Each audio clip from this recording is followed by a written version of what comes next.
السلام عليكم، ازيكم عاملين ايه؟ يا رب تكونوا بخير. النهارده هنكمل بقيه الانتيكات وبقيه الاطباق وتجهيز العرايس من عند حمو ثقافه بابا المجال ملوك البال في محافظه بورسعيد في سوق البازار الجديد في شارع النصر. عندنا مجموعه من الانتيكات حلوه جدا، وكمان تشكيله من الاطباق التحفه.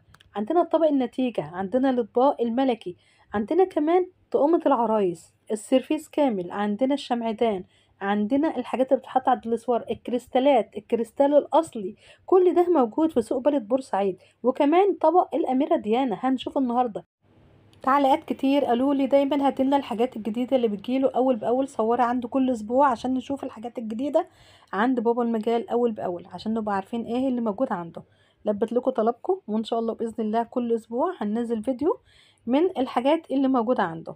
الناس اللي قالوا لي وصي علينا عشان ينزل معانا شويه في الاسعار، فانا والله وصلت له كلامكم، وقال اي حد هيجي ان شاء الله مش هيمشي الا لما ياخد الحاجه اللي هو عايزها. هو بيقول لي قولي للناس تيجي يوم الجمعه. انا فعلا يوم الجمعه بيبقى عندي مهرجان العروض، بيبقى عندي ناس كتير جدا جدا، وهم بيفتحوا الكراتين بايديهم.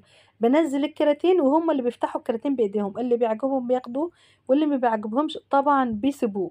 فعندي يوم الجمعه بالذات عروض كتير جدا جدا. ايه الجمال ده كله؟ تخيلوا طبق الأميرة ديانا موجود في سوق بلد بورسعيد. هنشوف كل ده في فيديو النهاردة. أنا اسمي كريم علي حسن ودي قناتي. لو انتوا أول مرة تشوفوا القناة اوعوا تنسوا تشتركوا في القناة وتفعلوا الجرس وتعملوا لي إعجاب وتشيروا كل أصحابكم عشان تتابعوا كل جديد أنا بقدمه لكم عن بورسعيد.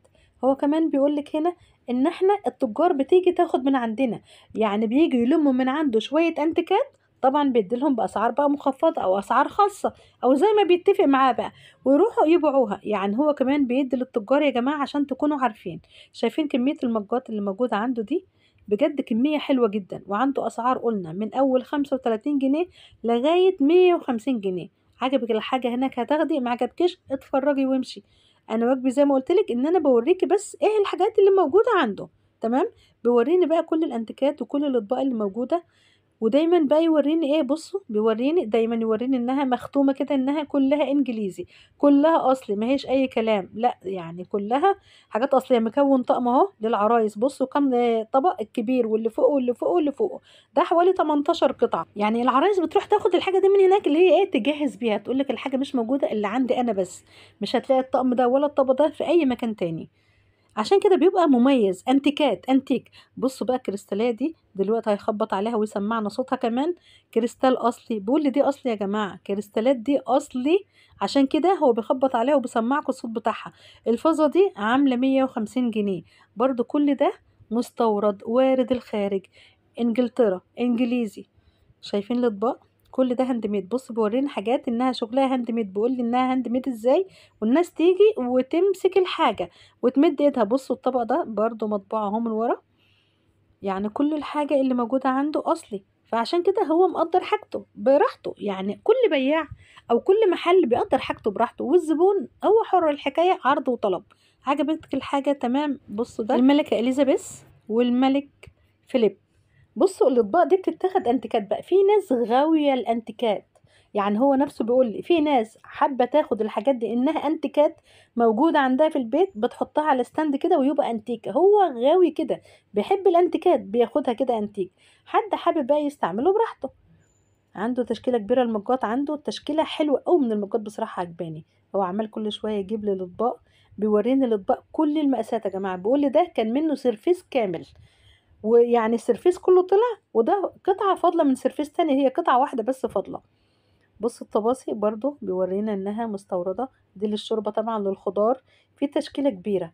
لو دورتوا اصبروا كده ودوروا، لو انتوا عايزين تشتروا يعني من هناك اصبروا ودوروا كويس، عشان الحاجات هناك كتير قوي ما شاء الله. فانتوا دوروا وخلي عينكم تيجي على كل حاجة، ما تبصوش كده نظرة عابرة وتمشوا، لا، بصوا على كل حاجة هتلاقوا اللي انتوا عايزينه. هتلاقوا طباصي زي ما شفنا، هتلاقوا الكريستالات، هتلاقوا المجات، هتلاقوا الاطباق، هتلاقوا الانتيكات، هتلاقوا البرادات. الناس اللي كانت بتسألني البراد ده بيتحط على النار ولا لأ، في انواع بتتحط على النار وفي انواع ما بتتحطش على النار. بصوا الطقم ده، ده طقم برضو متجهز اهو للعرايس. بصوا دايما بحب يورينا ظهر الطبق. بصوا ده برضو مكون اهو، مكون منه برضو طقم للناس بقى، ست بيت هتاخده، عروسه هتاخده، ايا كان هو بيكون الاطباق وانت تاخديه بقى تبع استعمالك. ده بيقول لك الناس ممكن تاخده فازه، ممكن تاخده كده منظر انتيكات، كل واحد تبع ما عينه بتشوف الحاجه. بقول لي انا بيبقى عندي يوم الجمعه مهرجان العروض، بفتح الكراتين يوم الجمعه، الناس كلها ما شاء الله الرحلات كلها بتيجي عشان تفتح وتاخد اللي هي عايزاه. بقول لي الاباجوره دي شغاله، يعني دي يعني لو حد هياخدها ويقول لي ركب لها طربوش هركب لها طربوش وهبيعها لهم عادي ما فيهاش اي مشكله. بس هي برضو انتيكه، هي من زمان يعني. كل هو بيتميز ان كل الحاجه اللي عنده قديمه مش جديده، قديمه قديمه يعني قديمه عتيقه.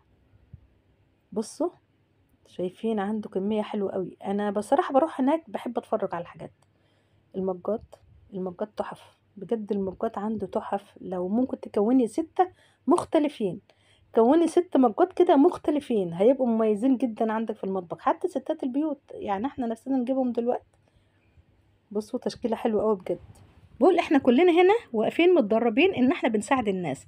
يعني لو اجت عروسة بتقول انا عايزة حاجات للنيش بنجيب لها حاجات للنيش، عايزه حاجات للاستعمال بنجيب لها حاجات للاستعمال، عايزه حاجات للمطبخ بنجيب لها حاجات للمطبخ. كل ده هم بس يسالونا واحنا بنساعدهم على كل حاجه. حد عايز انتيكات بنجيب له انتيكات، حد عايز ازاز احنا عاملين عروض على الازاز كله. هو بيقول لي كده احنا عاملين عروض على الازاز كله وخصوصا يوم الجمعه. بصوا هو بيحاول يوريني كميه من الاطباق كبيره جدا وكتيره جدا. عنده تشكيله بصراحه كبيره جدا من الاطباق وكلها زي ما انتم شايفين كده مختومه. قلبوا ظهر الطبق كده هتلاقوا كل طبق مختوم، هتلاقوا اطباق للجاتو، طبق الغرف، طبق رز، طباس شوربه، طبس صغير كده للشاي، لفنجان الشاي، فازات كده، بونبونيره. دي بقى تاخديها زي ما كل واحد عايز، برضو ممكن تحطها كده زي ما هي مقفوله. دي بتتباع ب150 جنيه. ممكن تسيبها كده زي ما هي مقفولة على الاسوار مثلا، على ترابيزة، على ركنة. في ناس تستعملها بونبونيرة، في ناس هتشيل الغطا وتستعملها فازة، كل واحد حسب استعماله. بصوا شايفين الأميرة ديانا بقى والأمير تشارلز برضو، هي الحاجة كلها عشان من بريطانيا أو من إنجلترا، فكل الشغل كل الأطباق هتلاقوا عليه كل الشغل الملكي اللي هم الأمير والأميرة ديانا وتشارلز. بيقول لي الطبق ده خشب اهو، ده برضو ناس ممكن تاخده تحط في المطبخ، تحط فيه معالق، في ناس ممكن تاخده وتحط فيه العيش. كل واحد تبع ما عينه شايفه. اللي الطبق ده خشب على فكرة ماهوش ازاز.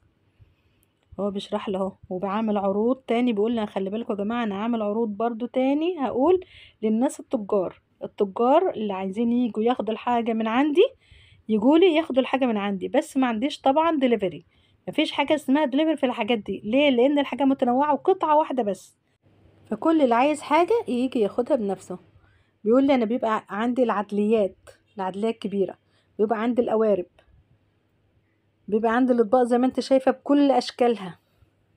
بصوا كمية اطباق بصراحة تحف حقيقي، تشكيلة من الاطباق تحف جدا. بصوا الطبق الكبير ده فظيع، يعني حاجة مميزة بجد. هتاخد الحاجات دي هتبقى حاجة مميزة مش موجودة اللي عندك بس.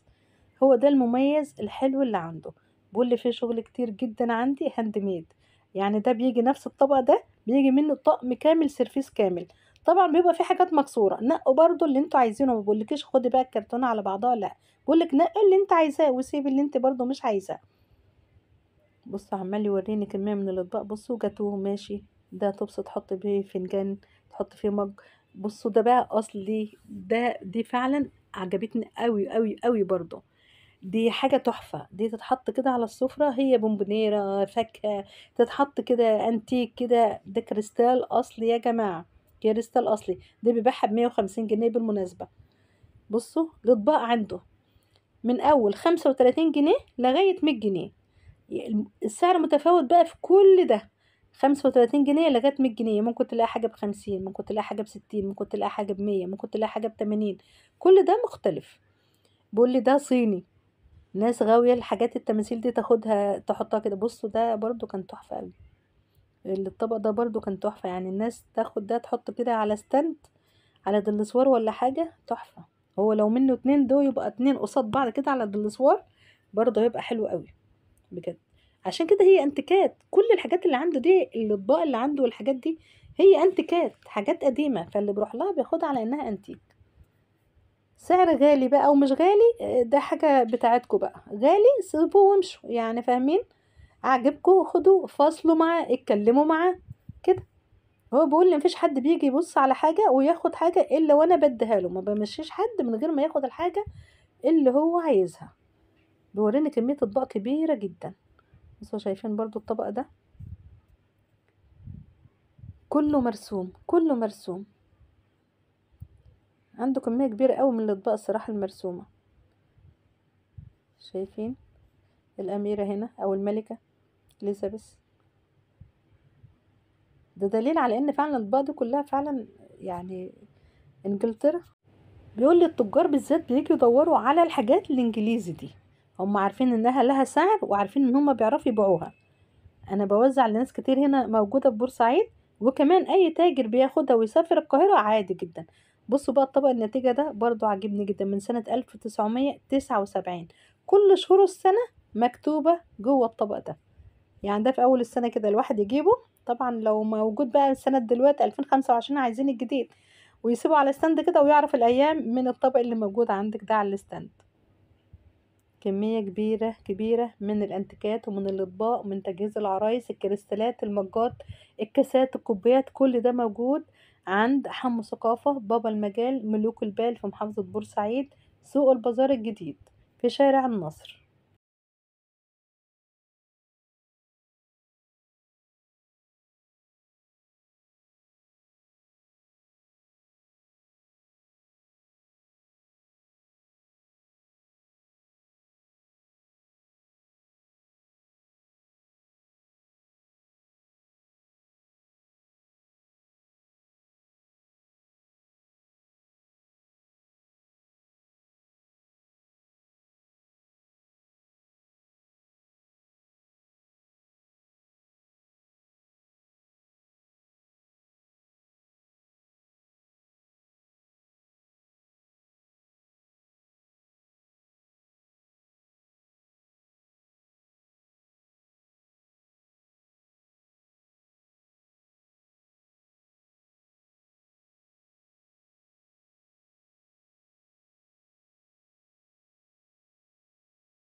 وده كان المكان بتاعنا النهاردة. ما تنسوش تشتركوا في القناة وتفعلوا الجرس وتعملوا لي اعجاب وتشيروا لكل اصحابكم عشان تتابعوا كل جديد انا بقدمه عن بورسعيد. سلام عليكم.